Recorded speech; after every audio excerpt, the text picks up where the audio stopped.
It's December the 7th, 2021. I'm Sheryl Vogt, Director of the Richard B. Russell Library for Political Research and Studies at the University of Georgia. And today I'm in St. Simons Island, Georgia, interviewing former U.S. Senator and Ambassador Mack Mattingly and his wife, Leslie Davison Mattingly, for the Russell Library. Mrs. Mattingly is an attorney, mediator, and advocate for environmental and historic preservation. She's a former chair of the Georgia Conservancy, and she's a longtime member of the Georgia Coastal Marsh and Shoreline Protection Committees. This interview today will be a discussion of the Mattingly's work on the Advisory Council of the Conservation Trust of Puerto Rico and the National Parks of New York Harbor Conservancy. This interview is part of the Russell Library's Mattingly Oral History series. In 2003, President George W. Bush appointed Senator Mattingly to the Conservation Trust of Puerto Rico. Why presidential appointment?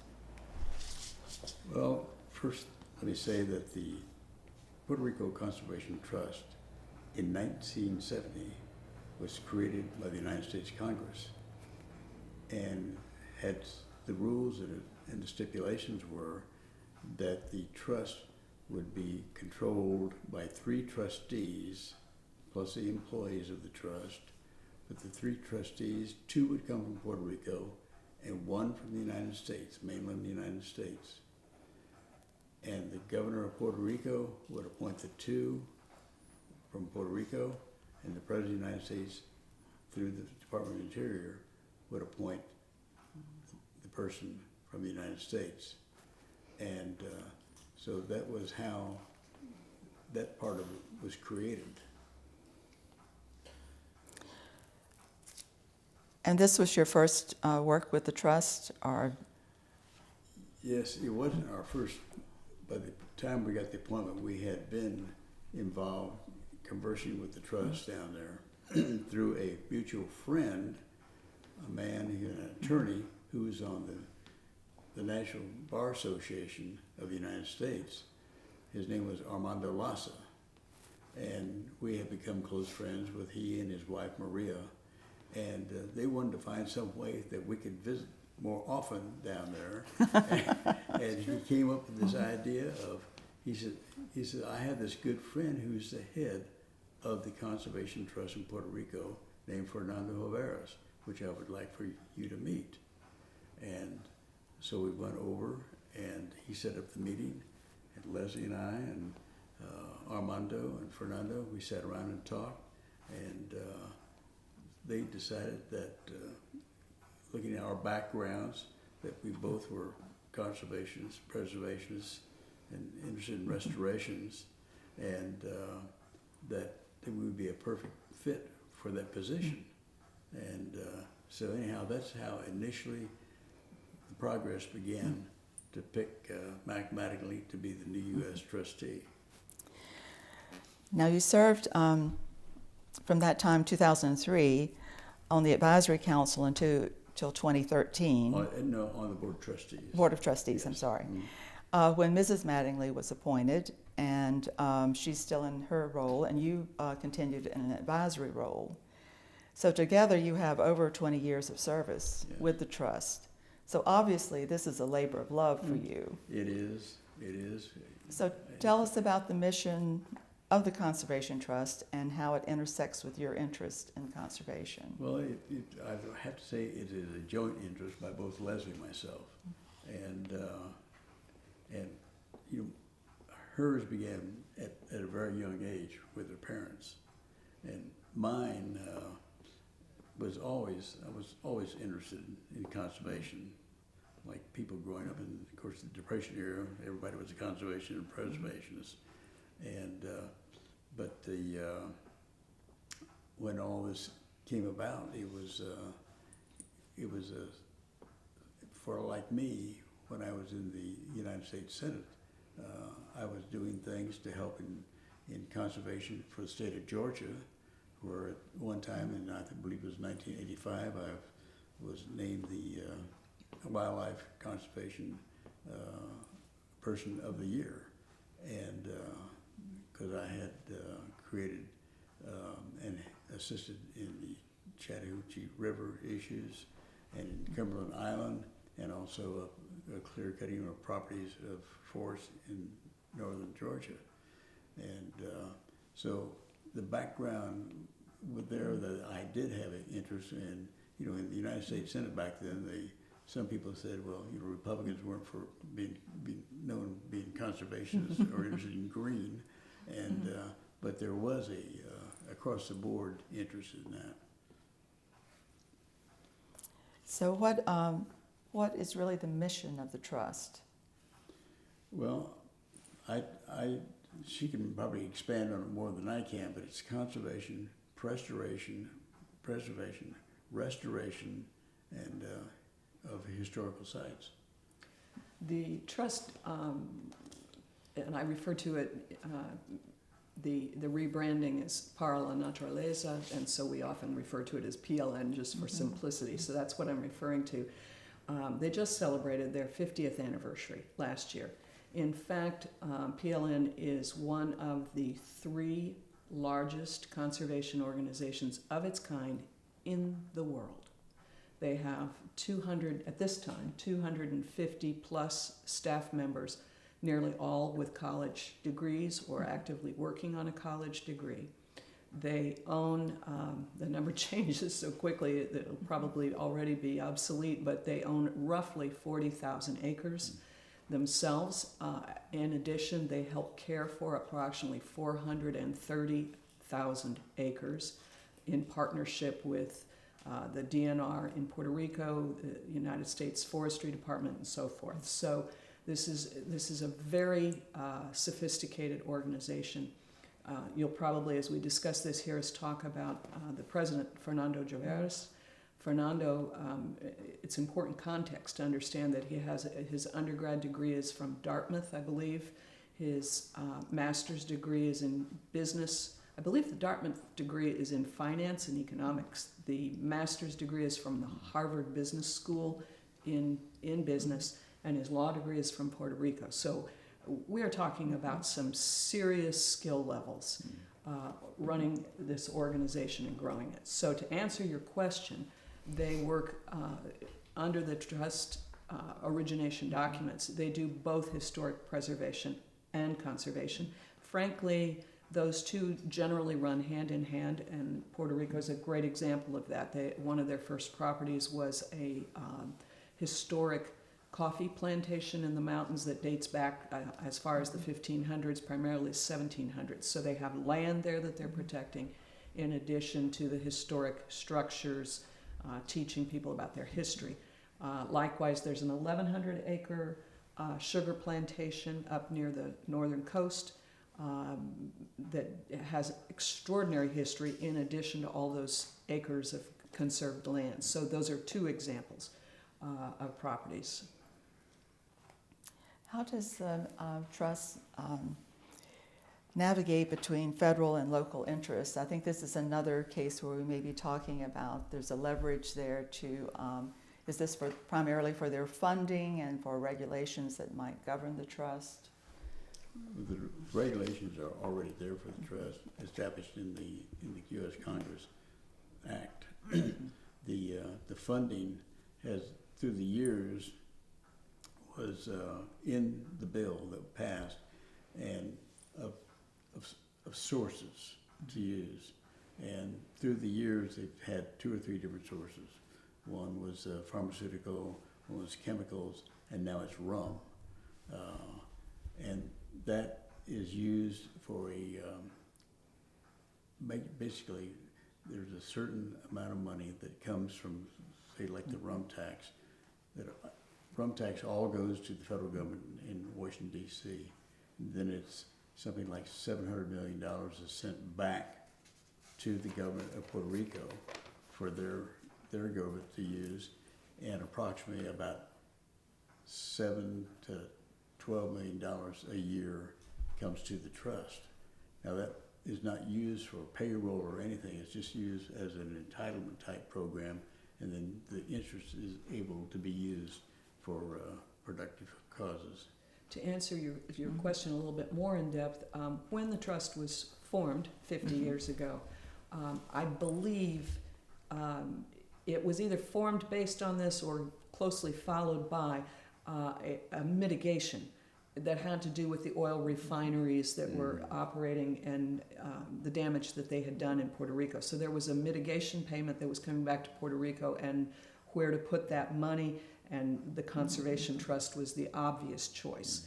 Then when that mitigation ran out, as Mack explained, it evolved for many, many years. There was a strong push for pharmaceutical companies to move to Puerto Rico as a way to spur the economy there.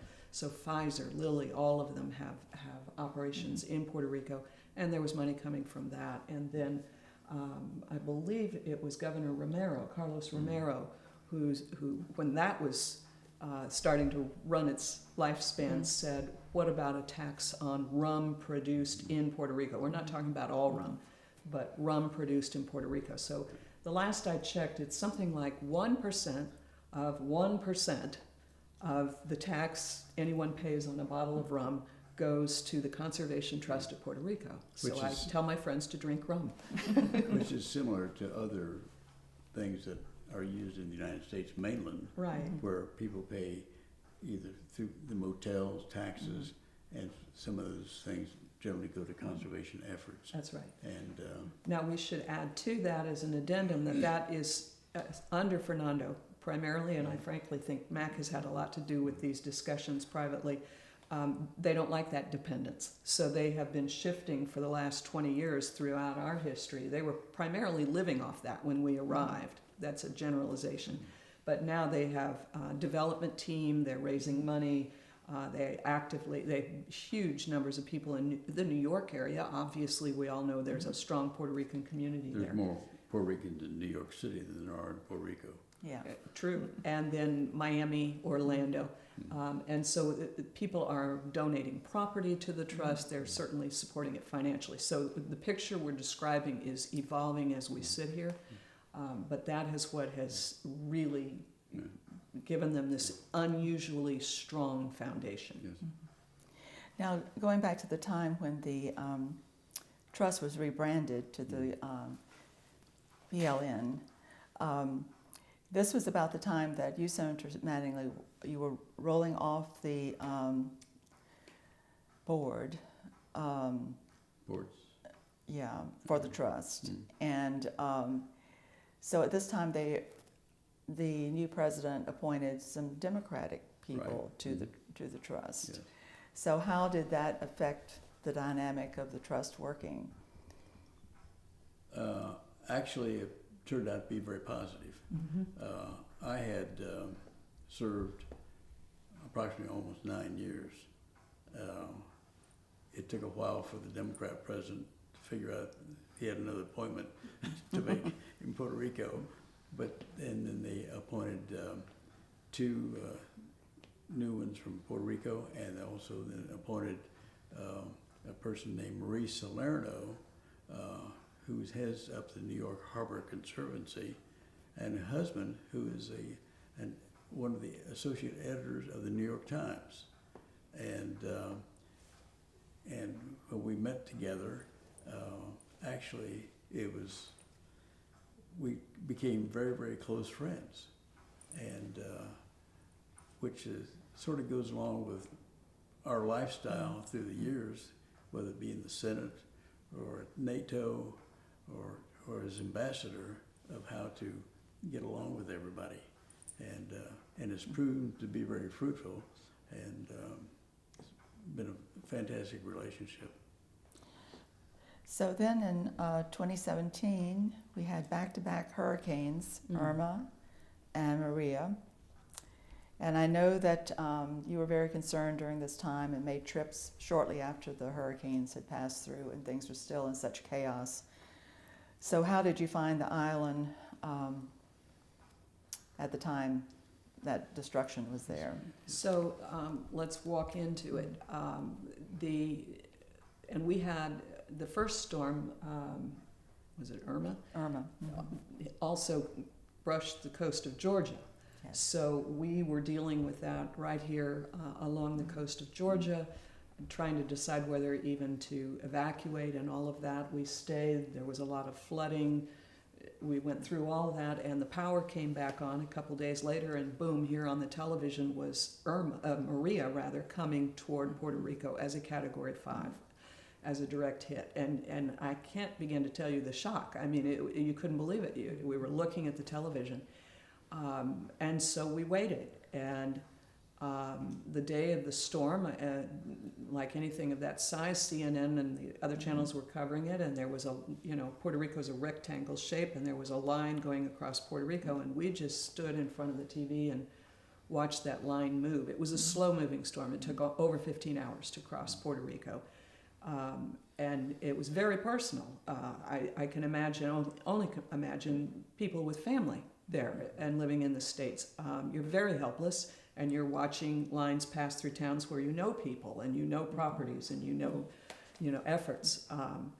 And so this was on Thursday.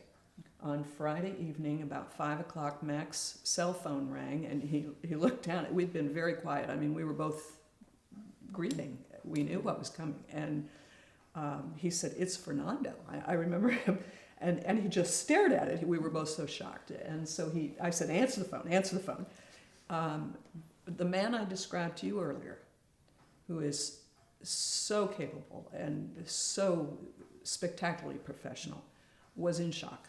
He was going back and forth between English and Spanish, and all he kept saying to Mack, who by this time is kind of like an older brother to him, he kept saying, "Senator, it is all gone. It is all gone. It is destroyed." And Mack would say, "Now, Fernando, it's going to be all right.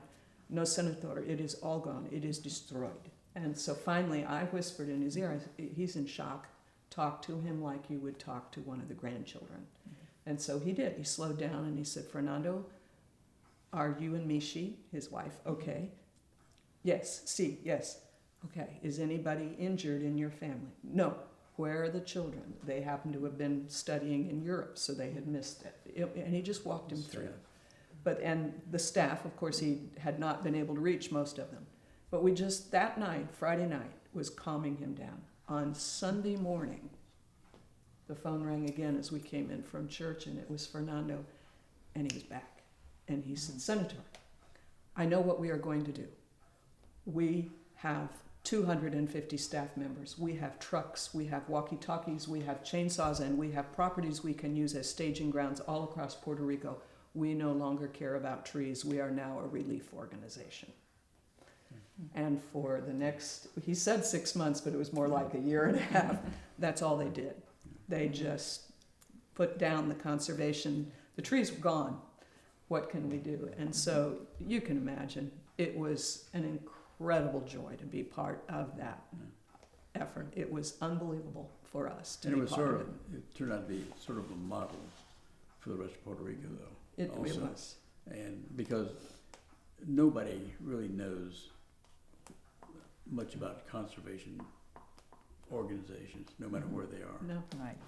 But that's almost, it was a springboard when it turned into a relief organization, and it was widespread. It was unbelievable, the impact that had. And He's right. Which got into when we were trying to send things down there to assist.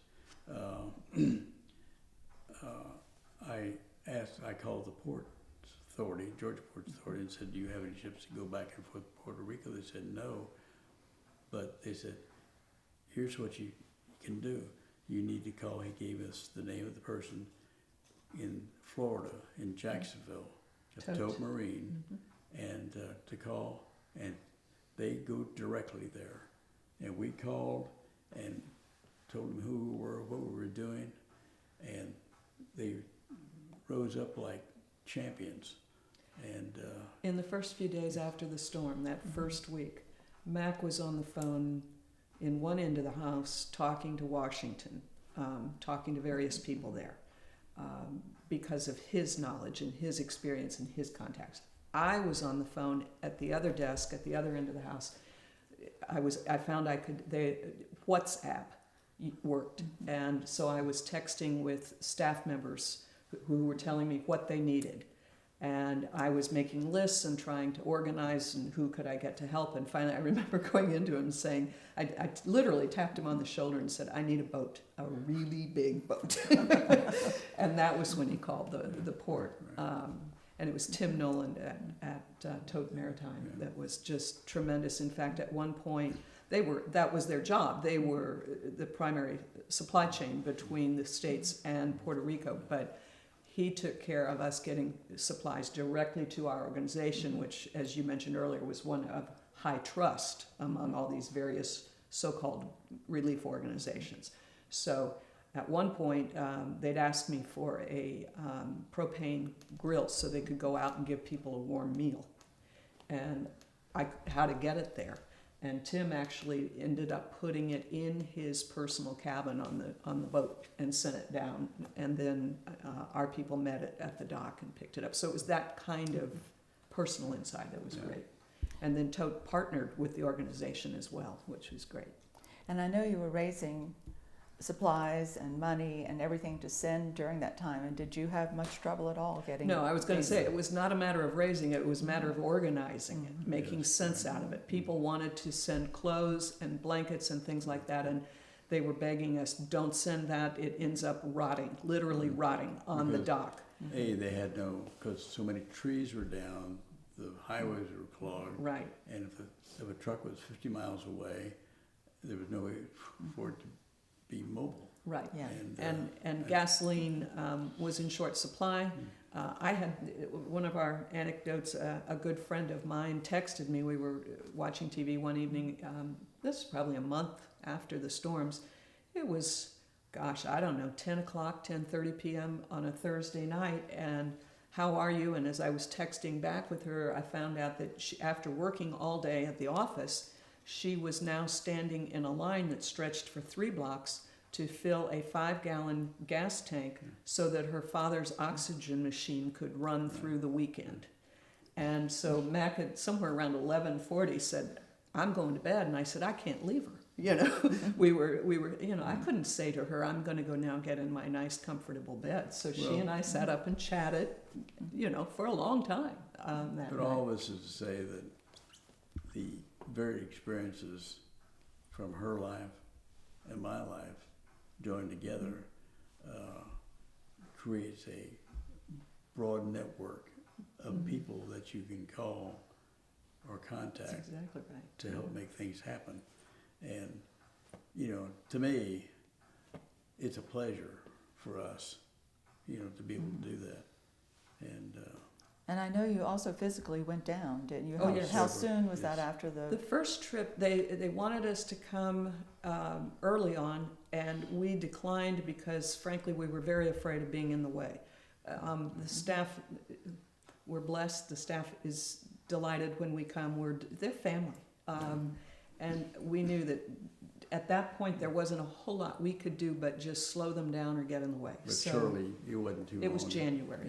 Yeah. So the storm hit at the very end, I think it was the 27th of September, and we went in early January. Yeah. Interestingly enough, one story from that trip that connects to Georgia. Georgia Power Company has a disaster relief branch called Power Secure. The CEO is a gentleman named Ronnie Brannon who lives here in this area. And so Ronnie had a team on the ground. Basically, FEMA split Puerto Rico into sections, and he had power companies from various southern states that moved in. So Power Secure had a section. It happened to be the southwest corner of the island.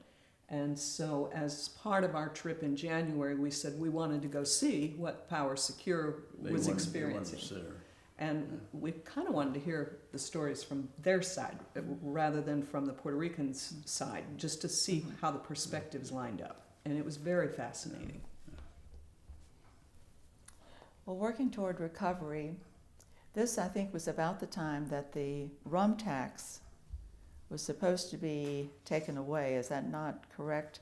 And you actually, Senator Mattingly, talked with some of your friends in Congress about the need for that tax to remain, for the money to get to the trust. Is that not correct? Well, yeah, because what has happened through the years, develop a program where it would be, you may not have ever heard of these things, but they're called tax extenders, which are used at the end of the year of every congressional term. And all those special taxes that are all across the U.S. and territories have to be renewed. And sometimes they are and sometimes they're not. But we want to make certain that happened there. And the goal is to someday make them permanent. But at that particular time, especially during a crisis, we were able to assist in that effort and make certain it happened.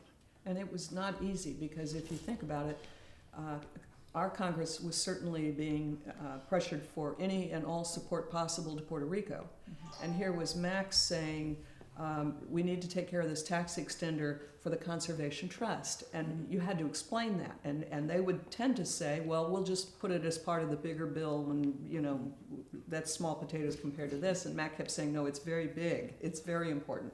So he did. He was in D.C. a lot during that time, explaining that. Mainly by phone. By phone, but we went several I do times. better work on the telephone. He does. And also, Mrs. Mattingly, you're very active in Rotary, and I'd like for you to tell us a little bit about the grant that you were able to get from Rotary for Puerto Rican agriculture. Rotary International has been a lifelong love of mine. Lifelong is not accurate, but I'd say 92. And so I certainly have been involved here in Georgia as well as up in Indiana. So after the storms, a good friend, Hamza Thoda, sat me down in his kitchen and said, you need to do a global grant for your Puerto Rico. So, and a global grant is something Rotary International does all over the world. There are literally thousands of them. They can be as very small.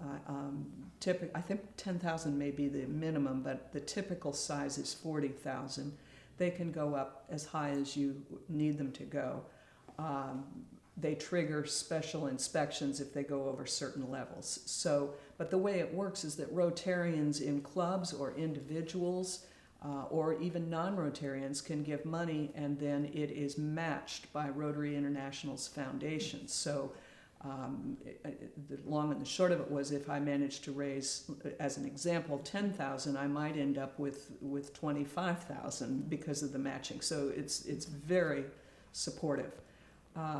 And so I found a Rotarian in San Juan we had known, and he and I sat down with the staff of Para la Naturaleza. You must have a Rotary club in the country where the project's going to happen. You have to have an international club anywhere else in the world, and working with them.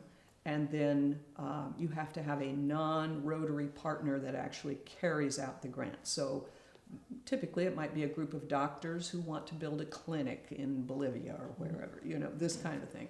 In our case, Johnny Richardson and I knew that Para la Naturaleza was a perfect partner. Just perfect. So we sat them down and we said, literally, if money were no object, what would you like to do? And it took a few minutes of persuading them we were serious. And they said, well, before the storms had started, they had wanted to reestablish agriculture in Puerto Rico. Puerto Rico's agriculture tradition had been decimated throughout the 1900s, and so very few farmers existed, and they had wanted to recreate it, but people were 93% of the food in Puerto Rico prior to the storms was being shipped in. People had grown accustomed to that. It worked. What's the problem? And then the storms happened, and the shelves went bare, and they realized but this the problem. was the key to making it turn on. Right. That's what I'm trying to say. Thank you. And so they said that night, we'd really like to launch this agriculture development program. And so that's what we did. We wrote the grant, we designed the program, we submitted it to Rotary. And typically these grants are one-year grants. The first year, I may have the numbers wrong, but I believe it was about $189,000, which is extraordinarily high. that triggered some special investigations during the project year. The second inspection the gentleman came from California, spent 3 days looking at the project and all of its components, and then sat everyone down in a conference room and declared that this was the single out of over 250 that he had looked at worldwide. This was one of the finest. He'd never seen anything like it. He thought it should be a model for agriculture programs across the globe within Rotary. He encouraged us to make it a 3-year project, totaling $1 million. So we went into year 2. That's where we are right now. And year 2 has, we funded, I believe, $203,000, which unfortunately is about half of our initial goal. COVID entered into the picture, and so that changed everything, and so we've had to modify. But it's going extremely well. And it is, when I say farm to table, I mean that very literally. They locate people interested in becoming farmers. They train them using professors from the University of Puerto Rico and elsewhere. PARA helps them acquire land and infrastructure, develop farming plans and crop rotations and all of that. Then they're developing with communities, distribution centers, farmers markets, connections to restaurants. It is the whole food chain. So we banter about farm to table, but this is very literally farm to table, and it's been tremendous. What kind of crops are they growing? Largely, it would be produce. It's not grains. Tuber, vegetables of all kinds. There are a lot of herbs. Believe it or not, herbs are very marketable. And the San Juan in particular has an unbelievable culinary scene with, probably 10 world-class chefs. One has a Michelin star. I would compare it to New York. I mean, it is really high-end. Those folks need fresh produce. They need fresh herbs straight out of the ground. But it's been great. It's been very productive. Very. And they also even had to set up training programs in communities so that families could learn how to cook with fresh produce. I'm serious. You and I may send our children off to school with a peanut butter and jelly sandwich or something more healthy. I've met friends there who their comfort food memory from childhood is a Spam sandwich, and they will smile and, because that's what they were used to. So you're teaching people a taste for fresh food. Right. So you're in your second year now. Of the grant, yes. Right, of the grant. And so are there plans to, lengthen the grant time? There are possibilities out there. Rotary International has a number of options. We could create another grant of any size for one town that's small, for the whole island, as we have done. Right now there are, well over 150 farmers involved in communities all across Puerto Rico. And that's another thing that's unique about this. Typically a Rotary grant will be in one town, in one location. This is all across the island. And yes, we're looking at some options for the future within Rotary. Some of them would be spectacular, and likewise there's a strong competition for those. So we'll see how it all turns out. But it's a step in the right direction. It's been great. Changing the way things are done and make more productive. Right. And you see it being sustainable. It's already sustainable. It has to. Rotary requires that year by year. So that's one of the reasons that we were approved for year 2, was because they could see the sustainability. I have to tell you that when the inspector gave his report and told everyone what he thought this project was, the people from Para La Naturaleza, as they were hearing him say this should be a model around the world, the woman next to me burst into tears. I mean, this gave them joy to know that not only is it helping I get a little chilled. Not only is it helping Puerto Rico, their own community, but it has the potential to become a model worldwide. That gave them great joy. I just want to ask, what do you think the progress in recovery has been, even beyond this program, because I remember at the time that Maria hit, a lot was said about El Yunque, the forest there, that it was decimated. It was. And it was expected probably 100 years or more before it would come back. So what has been going on in those areas? Well, we were just there here about a month ago. Yeah. And it's amazing. In fact, we took the former Secretary of Agriculture and Governor of the state of Georgia, Sonny Perdue, and his wife down there with us. And it was quite an experience to see what the changes that have happened. So the impact has been very positive. Everyone learned. If you saw pictures of the devastation right after the storm, there wasn't a tree anywhere. What they found, though, within a few months, was that any tree that was not indigenous to the Caribbean was uprooted and dead and gone, and that being millions upon millions of trees. They also found that there were a number of indigenous trees who knew, understand hurricanes. So the branches were bare because just ahead of the storm, as the pressure was dropping, they dropped all their leaves to reduce resistance. Yeah. So trees that Nature. Yes. So it turned out that trees that were still standing and looked dead came back to life within a few months, which was great. That is not to minimize the damage. That's just to say part of the learning process. What she's talking about in respect to the forest and the Yucca, the transition there has been phenomenal. Phenomenal. I mean, the comeback that's happened there, it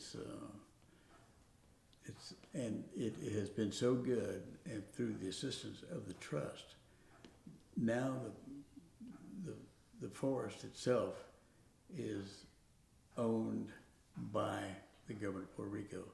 The government of Puerto Rico now has gone into a contract with the Conservation Trust of Puerto Rico for us to help manage these lands. That's right. So we're now able to assist them because we've got more facilities than they do as far as respect to how to handle the reforestation. In fact, that was something that Secretary Governor Perdue was so impressed with. He brought up himself that this kind of partnership is the way it's supposed to be, and if you can do it here, we can do it elsewhere. But it was great. To answer your question directly, Yunque was devastated. It was nothing but mudslides and barren hills. It is still closed in large sections, but we were there, and this was our first trip there in 4 years since the storm. There was a big section of it, and it looked beautiful. But I cannot exaggerate the level of destruction there and across the island. What we have to talk about, though, is that since the storms, I refer to them as the 7 plagues, and they've had earthquakes, they've had viruses, chikungunya, and several other mosquito-borne viruses in addition to COVID. And I would add that because of the storms, the hospital and medical system across Puerto Rico was devastated for many reasons, but the ripple effect was that many doctors and healthcare providers left Puerto Rico entirely, moved their families back to the States. So when COVID hit, Puerto Rico knew they couldn't stand what was happening in New York, nothing close to it. So they shut the island down. And with, 3.4 million people, they put them all in their homes, and you are fined $500 if you're caught on the street, without a mask. They were allowed to come out of their homes once a week to go to the grocery store or the drugstore. And we know this because at the time our grandson was doing an internship with the trust, and we were so excited for him, and he spent the entire 9 months of his internship in his apartment in Puerto Rico, virtually. So it was tough. And then the earthquakes hit the southwest section, and then I remember teasing Fernando, call me when the locusts arrive. Well, lo and behold, they did. And so it's been amazing what that community of people have endured and how they've endured it. It's extraordinary. Power Secure said to us at one point, one of the gentlemen was talking about how the Puerto Ricanos were trying to help them and so patient, and they hadn't had a warm shower in 3 or 4 months, and and they said all they want to do is help us. How can we help you? And he actually turned to Mack and he said, if this were playing out in the United States, there'd be guns involved. And that is true, and I'm willing to put that on the record. These people are special people, and they are just tremendous. Quite a hardship, quite a learning experience, and such a hardship to go through to learn how they can incredibly inspiring. Reinvent things and move forward. Well, let's change the pace a little bit to look at your work with the New York Harbor National Parks Conservancy. And so you mentioned earlier Maria Salerno, and that this was really how you got involved with the New York group. Yes, after she had taken my position, which is fine, but of course I was still going when they hold their meetings down there. Front of still wanted us to be in attendance, and so she was talking to us about the New York Harbor, and I think there were some 11 parks underneath that conservancy group. But the one of them they're having difficulty with was Federal Hall, and trying to figure out some way to make it come alive to where, because more people visit Wall Street than they do across the street, the Federal Hall, where the first Congress met, and and Washington was sworn in, and she thought about it and kept talking to us about it. And so just sort of out of the blue, I said, why don't I try to get some former senators from the original 13 colonies to become honorary chairman. We create this committee, bipartisan.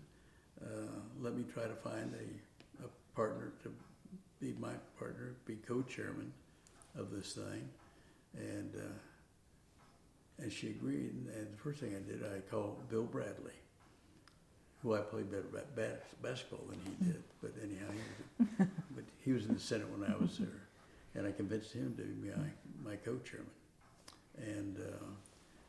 and that sort of then propelled. I had then some assistants for them to call, but I wrote people and emailed different senators across the 13 colonies, and now we've got from both sides to join up, and so give it a life by real life people, and then now they sort of took over, and Leslie along with Marie have now been expanding this whole scenario to give it, and now they are focusing on mainly trying to make it a debate site where you can come debate the issues of the day, right? The motto is debate defends democracy. Yes.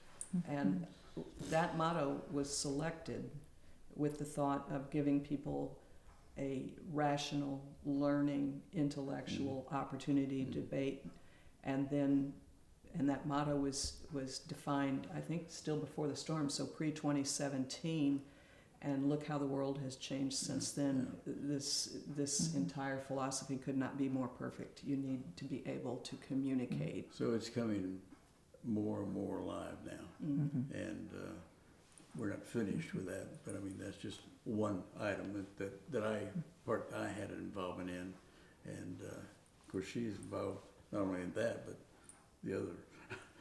the rest of that whole scenario, and Leslie's on the board of trustees. One of the Rockefeller ladies is on there, and Antonio Burgos, who's a good friend of ours, a big Democrat, and really a fine person. And He's one of my favorite. Yeah. Let me back up a little bit and explain that you can form a conservation organization, as most are, working independently for a particular interest. There are some around the country that work in partnership with a government entity. So the parks around New York in general, including this federal hall, are actually owned by the U.S. Park Service. Department of Interior. And the Department of the Interior. So the New York Harbor Conservancy is a non-government partner. Yeah.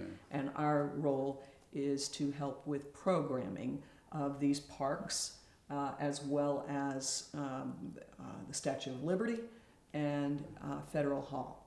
And so, as Mack explained, when we met Marie, who has been very involved there, she was focused in particular on Federal Hall and how to program it. And it is a wonderful bipartisan effort, and Tonio has been also instrumental. Mack is definitely the person who came up with this idea of including retired senators and congressmen from the 13 original colonies, but Tonio has been a tremendous part of that and carrying it forward. And then I took it, there is an organization formed by Congress for former senators and congresspeople, and it's called the Former Members of Congress. Not senators, but go ahead. Well, there are senators in the organization, and so I actually walked in off the street. We'd never really associated with them; we just hadn't. And so I walked off the street, introduced myself, and said, "We need you." And that has grown. They now have a formal partnership with the conservation organization, and that's great because basically, I'll give him credit. What's Mack's idea is now going to go forward into perpetuity thanks to the partnership with former members of Congress, which is great. One thing that strikes me about this organization compared to the one in Puerto Rico is the one in Puerto Rico seems to be more on the ground working. Well, that's And whereas this one is more like fundraising or more on a society kind of level or something like that. And so would you say that one is more effective than the other, or is how They're you just work with the different groups? Yeah, they're different, but there's no doubt that probably the strongest leadership probably is in the Puerto Rico one, I think. Although the Conservancy, I mean the New York Harbor Conservancy has got a very strong board. It's a volunteer board, though, versus, as I said, 250 paid staff members in the Conservation Trust. They're two different worlds, really. Right, and seeing too that the one in Puerto Rico has more to do with one's daily life and how it affects that, whereas the other one is more to do with programming and things of that nature, which is informing the public, which is very good. But historically, the Federal Hall gives it more of a consequence, being where Washington and the first Congress were. I mean, years ago somebody should have thought of this idea. Right. And a lot of wasted time of not trying to bring it, because people should know. I mean, I guarantee you probably half the Congress doesn't know anything about the Federal Hall, They did at one time, they did right after 9/11, they convened a special session of the U.S. Congress in Federal Hall. It was tight squeeze, but they got them in there. Yeah, but then and that was symbolic, but it was there, it was symbolic, but it was a real session. And then again, the former members have been doing some things in programming of their own since then. So it's a tremendous possibility right in the heart of Lower Manhattan, and it's a joy to be part of it. Who'd have thunk that, Right, someone from Georgia would be involved in this wonderful project in New York City. It seems like an opportune time also. Yes. Yeah. Well, I appreciate both of you talking with us about this work that you're doing, and we'll be talking with you about more subjects later, but thank you for being with us today. It was a joy. Thank you. Enjoyed it.